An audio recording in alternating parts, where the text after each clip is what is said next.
दुख भरी दुनिया में आंसू में बहाता रहा।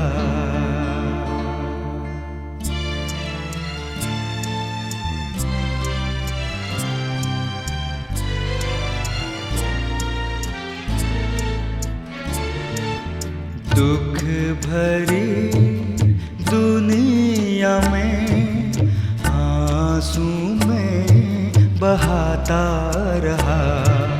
ढूंढे कई सहारे मैंने, फिर भी बेसहारा रहा। दुख भरी दुनिया में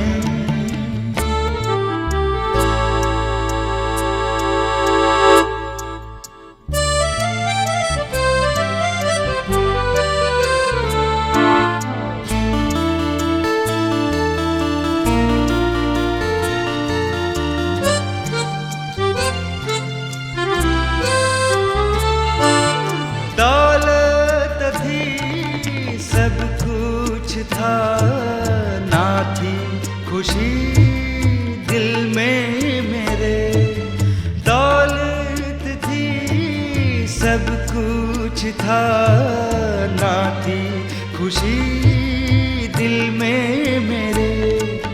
ढूंढी बहुत शांति मैंने, फिर भी दिल अशांत रहा। दुख भरी दुनिया में आंसू में बहाता रहा। ढूंढे कई सहारे मैंने, फिर भी बेसहारा रहा। दुख भरी दुनिया में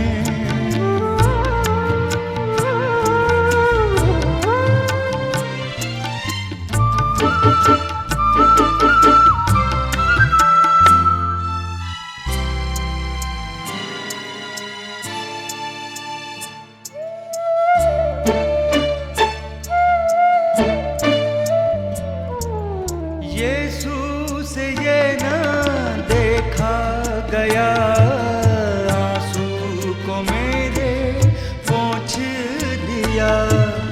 यीशु से ये ना देखा गया, आंसू को मेरे पोंछ दिया। शांति से दिल भर दिया, वो ही सच्चा किनारा मिला। दुख भरी दुनिया में आंसू में बहाता रहा। ढूंढे कई सहारे मैंने, फिर भी बेसहारा रहा। दुख भरी दुनिया में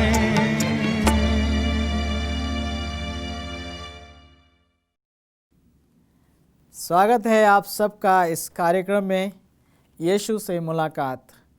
यीशु मसीह के बारे में हमने बहुत सी बातों का चर्चा किया है। हमने देखा है कि हमारा यीशु मसीह कितना भला है, कितना प्यारा है, कितना उत्तम है। हर दुखी, हर बीमार, हर असहाय का वो सहारा है। उसकी बाहें सबके लिए खुली हैं। लेकिन इस वक्त जो हम अध्ययन करेंगे, जिस पर हम चर्चा करेंगे, यीशु मसीह के जीवन का जो पहलू आज हम देखेंगे, वो सबसे महत्वपूर्ण, सबसे खास है। आज हम देखेंगे कि यीशु मसीह इस दुनिया में क्यों आया। यीशु मसीह केवल इसलिए नहीं आया कि वो कुछ चिन्ह दिखाए, चमत्कार करे, रोगियों को चंगा करे, अंधों की आंखें खोले या मरे हुओं को जिलाए। यीशु मसीह केवल इसलिए नहीं आया कि एक और महापुरुष इस दुनिया में आए और उसका नाम लिया जाए। मेरे प्रियो, यीशु मसीह इस दुनिया में मेरे और आपके लिए मरने के लिए आया। वो मेरे और आपके एवज में अपना प्राण देने के लिए आया।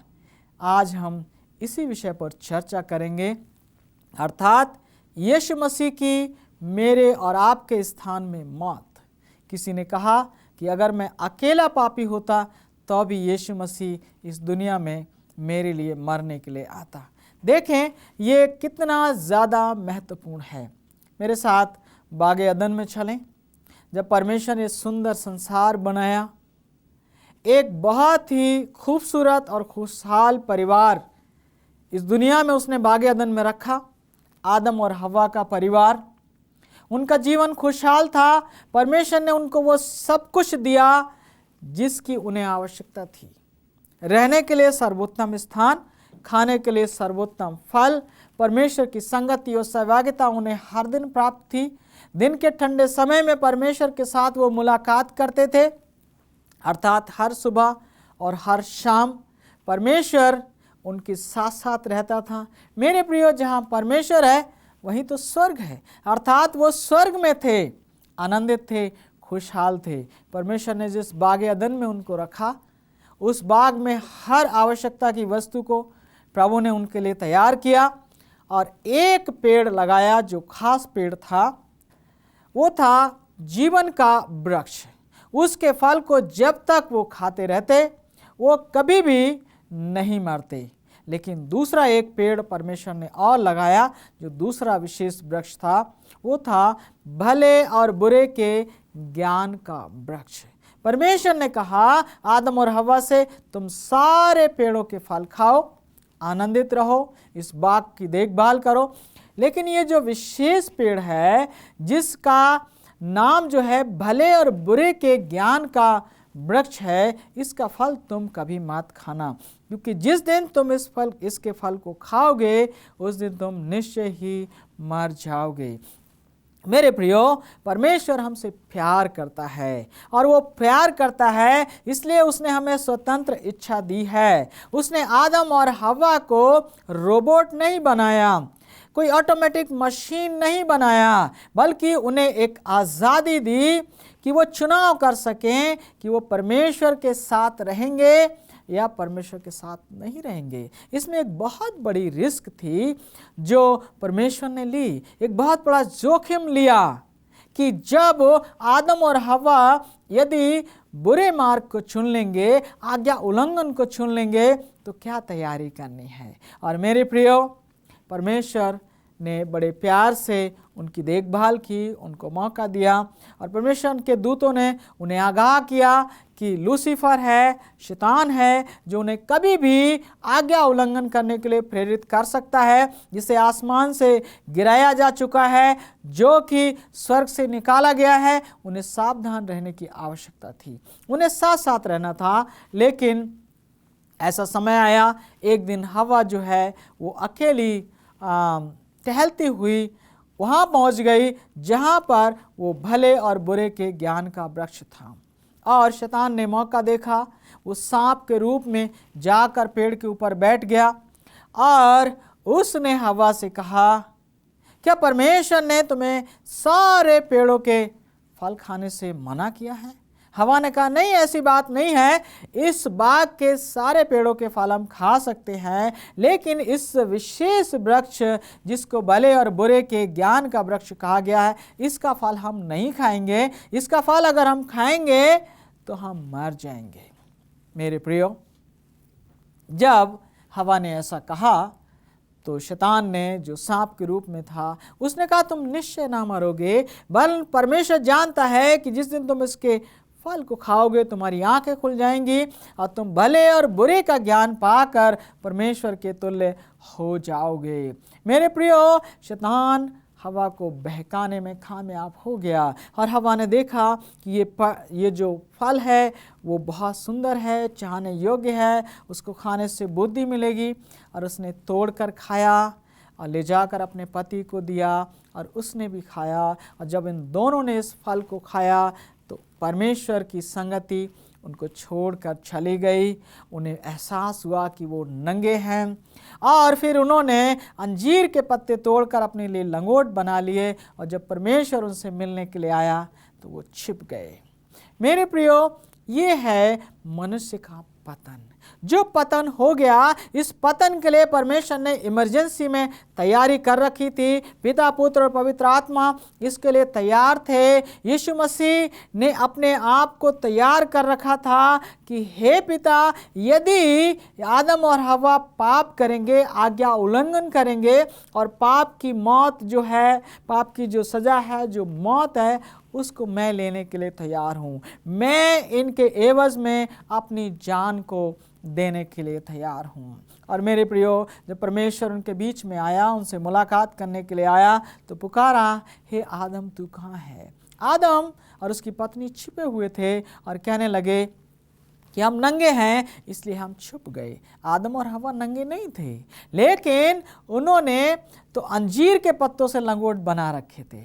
लेकिन मेरे प्रियो, पाप जब आता है तो मनुष्य परमेश्वर के समक्ष नहीं आ सकता, और वो परमेश्वर के समक्ष नहीं आ सकते थे। और हम जानते हैं उस सारी बातचीत के लिए जो परमेश्वर और आदम के बीच में हुई, परमेश्वर और हवा के बीच में हुई, परमेश्वर और सांप के बीच में हुई।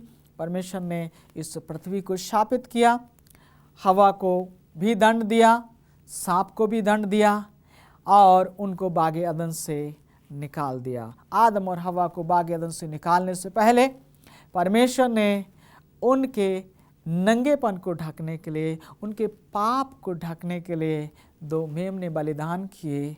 उनका लहू बहाया गया और उस मेमने के चमड़े से उन दोनों के तन को अंगरखों से ढक दिया। मेरे प्रियो, जैसे ही इस दुनिया में पाप आया, मौत आ गई। मेरे प्रियो, मौत जो है पाप का परिणाम है, और प्रभु यीशु मसीह इस दुनिया में इसलिए आया कि वो इस मौत को हमेशा के लिए समाप्त कर दे। मेरे साथ आप पढ़ें, परमेश्वर ने जो पहली प्रतिज्ञा की यीशु मसीह को इस दुनिया में लाने के लिए, वो उत्पत्ति 3 अध्याय और उसके 15 पद में पाई जाती है।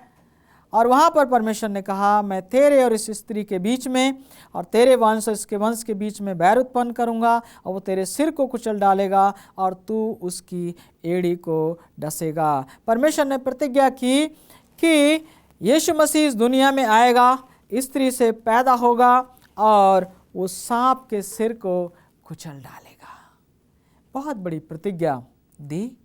परमेश्वर ने आदम और हवा से कहा, हमेशा ऐसा नहीं रहेगा, लेकिन स्त्री के द्वारा पाप आया है, स्त्री के द्वारा ही परमेश्वर का पुत्र आएगा, और जो आकर सांप के सिर को कुचल डालेगा। और जब यीशु मसीह इस दुनिया में आने वाला था, परमेश्वर के स्वर्गदूत जिब्राइल ने यूसुफ से कहा, मेरे साथ खोलें मत्ती 1 अध्याय और उसका 21 पद, वह पुत्र जनेगी और तू उसका नाम यीशु रखना, क्योंकि वह अपने लोगों का उनके पापों से उद्धार करेगा।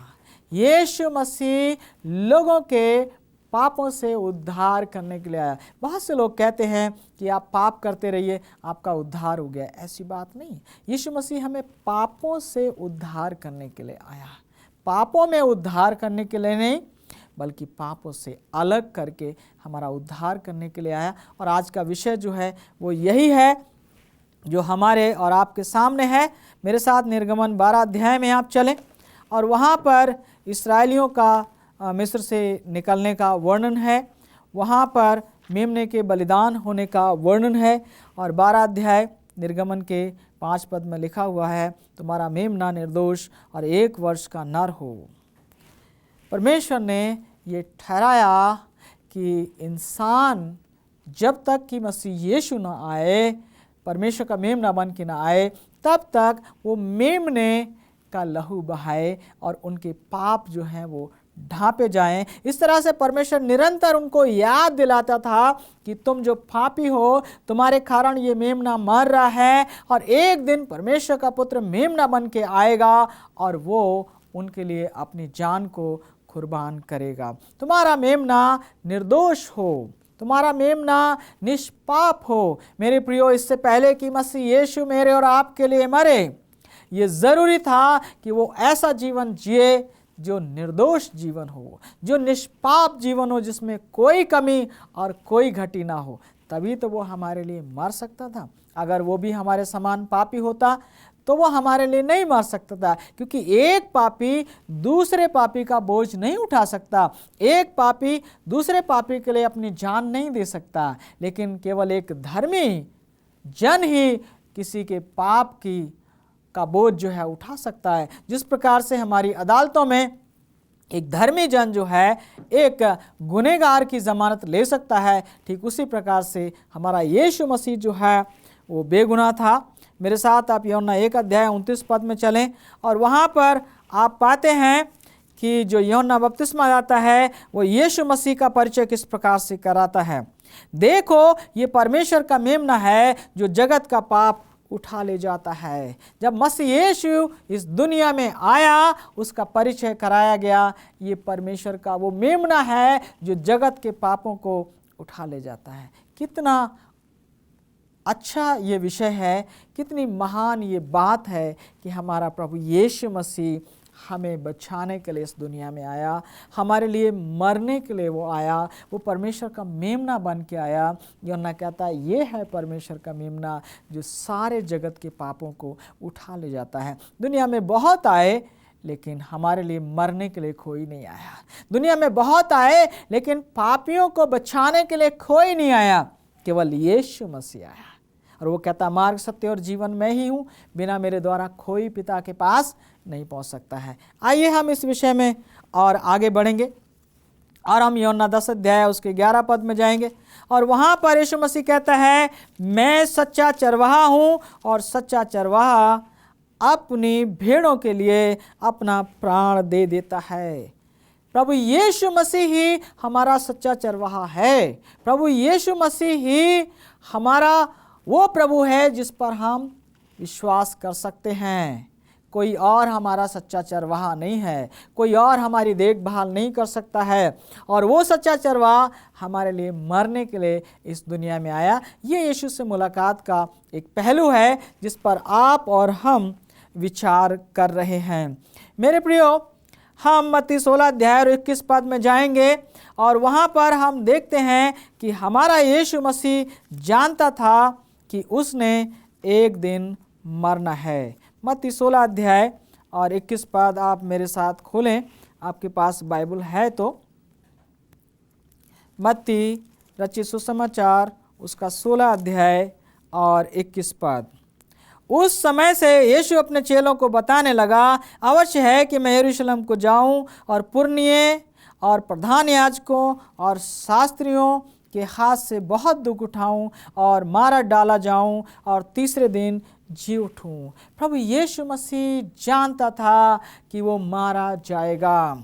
प्रभु यीशु मसीह उसके लिए तैयार था। उसने कहा कि हम यरूशलेम को जाने वाले हैं और वहाँ के लोग मुझे पकड़ेंगे, मुझे ठट्टों में उड़ाएंगे, मैं मार डाला जाऊँगा और मैं तीसरे दिन जी उठूँगा। जी उठने की चर्चा हम किसी और विषय में, किसी और समय में करेंगे, लेकिन इस समय हम यीशु मसीह के मरने की बात कर रहे हैं। प्रभु यीशु मसीह मरने के लिए आया हमारे और आपके लिए, और वो मरने के लिए तैयार था। ये हमारे लिए बहुत ही आनंद की बात है। ये हमारे लिए बहुत ही महान बात है कि हमारा प्रभु यीशु मसीह हमारे लिए मरने के लिए आया। मत्ती 26 हम खोलेंगे और यहाँ पर प्रभु यीशु मसीह कह रहा है कि 2 दिन के बाद फसह का पर्व है। तुम जानते हो कि 2 दिन के बाद फसह का पर्व है और मनुष्य का पुत्र क्रूस पर चढ़ाए जाने के लिए पकड़वाया जाएगा। प्रभु यीशु मसीह तैयार था। मेरे प्रियो, अगर हमें पता चल जाए कि कोई हमें मारने वाला है, कोई हमारा पीछा करने वाला है, तो हम उस रास्ते को छोड़कर चले जाते हैं। प्रभु यीशु मसीह को पता था कि वो कहाँ जाने वाला है, उसके साथ क्या होने वाला है। वो परमेश्वर का आज्ञाकारी पुत्र था, वो तैयार था।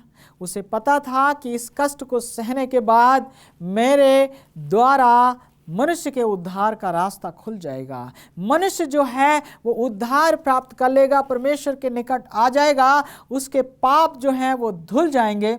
और इसलिए मसीह यीशु जो है वो मरने के लिए तैयार था। 26 अध्याय के 47 को हम और पढ़ते हैं और वहाँ लिखा है, यहाँ पर यीशु मसीह के पकड़वाए जाने का जिक्र है। जबकि वो गतसमनी बाग में प्रार्थना कर चुका था। प्रार्थना करने के बाद उसने अपने चेलों से कहा, आओ हम चले, क्योंकि हमारा पकड़वाने वाला जो है वो आ गया था। यीशु मसीह का पकड़वाने वाला कौन था? यीशु मसीह का अपना ही चेला यहूदा इस्करियोती।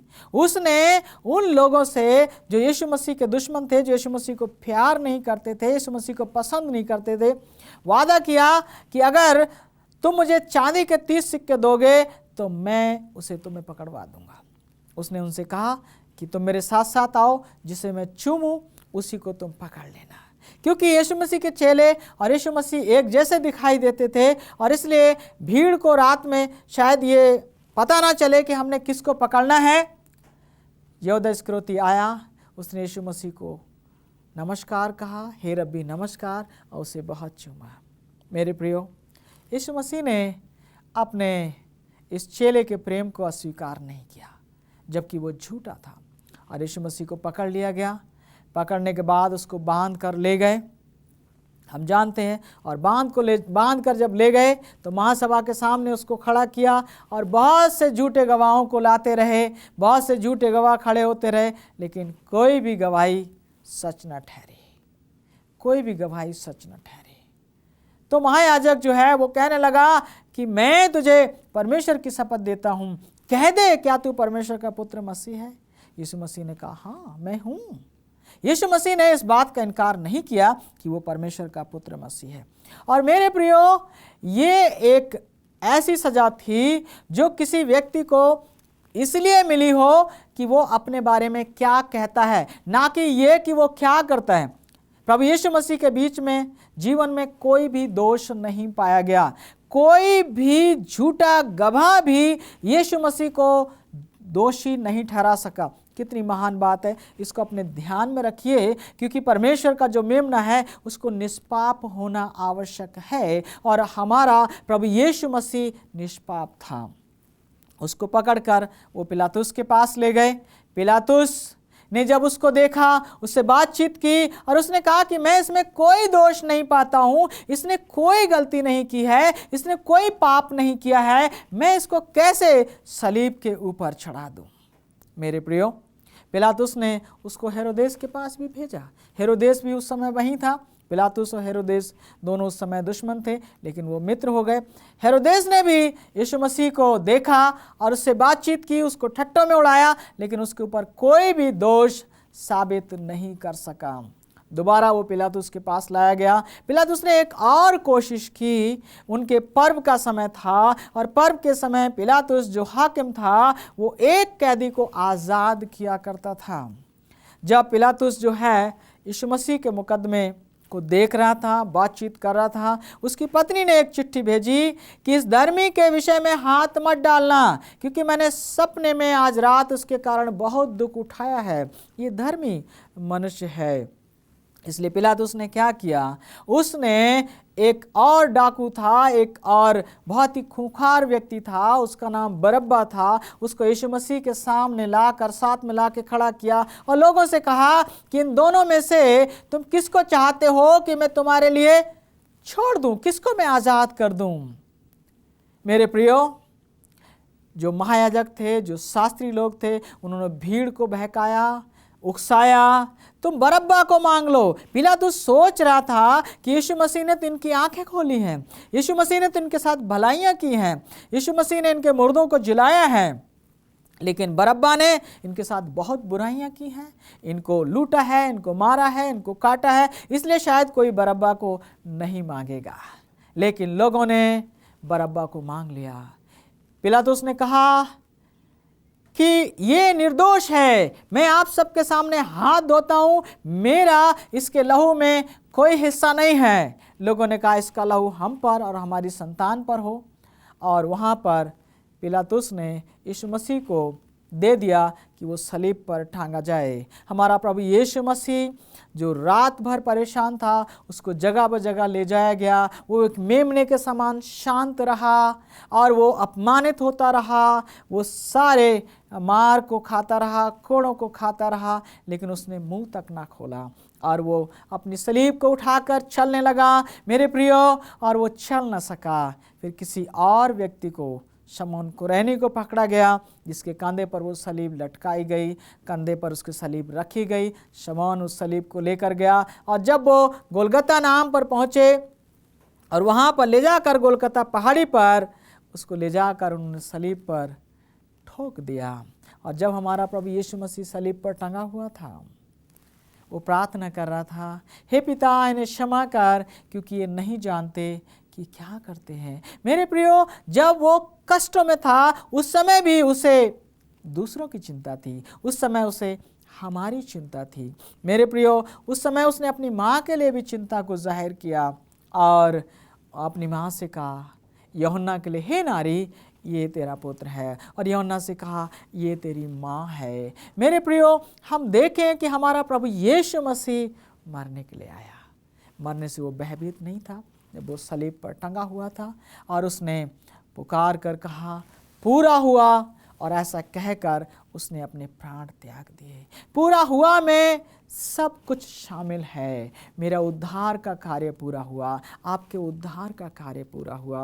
अब किसी को इसलिए अनंत मौत नहीं मरना पड़ेगी कि उसने पाप किया है, बल्कि इसलिए पापी अनंत मौत को हासिल करेगा क्योंकि उसने यीशु मसीह की मौत को स्वीकार नहीं किया है। यीशु मसीह का लहू सारे पापों को धोने में सक्षम है, कामयाब है। आवश्यकता है आप उसके पास आए। यीशु मसीह आपके लिए मारा गया, यीशु मसीह मेरे लिए मारा गया ताकि हम बच जाएं और हम उद्धार पा जाएं, क्योंकि यीशु मसीह हमसे प्यार करता है और वो हमें और आपको अनंत जीवन देना चाहता है। आपका क्या फैसला है? क्या आप आज उसे अपने जीवन में आमंत्रित करेंगे? क्या आप ये मानेंगे कि यीशु मसीह आपके लिए मारा गया? क्या आप इस बात को मान लेंगे कि यीशु मसीह इसलिए मारा गया, उसका लहू इसलिए बहाया गया ताकि आपके और मेरे पाप धोए जा सकें? मेरे प्रिय, यीशु मसीह हमको पुकार रहा है। आइए हम प्रार्थना करें। महान और सामर्थ्य पिता, आपको धन्यवाद देते हैं कि आपने अपने बेटे को इस दुनिया में इसलिए भेज दिया कि वो हमारे लिए मारा जाए ताकि हम अनंत मौत से बच जाएं। प्रभु, जिन लोगों ने इस समाचार को सुना है और फैसला किया है कि वो यीशु मसीह को अपना स्वामी और उद्धारकर्ता मानते हैं और अपने पापों से पश्चाताप करते हैं, प्रभु आप इन्हें क्षमा करें, अपने गले से लगाएं, इनके घरों में आएं, शांति और तसल्ली दें और प्रभु जी इनके जीवन को खुशहाल करें और होने दें पिता परमेश्वर, ये आपके बेटे मसीह यीशु के आगमन के लिए तैयार होने पाएं। धन्यवाद के साथ इस विनती को प्रभु यीशु के नाम से मांगते हैं।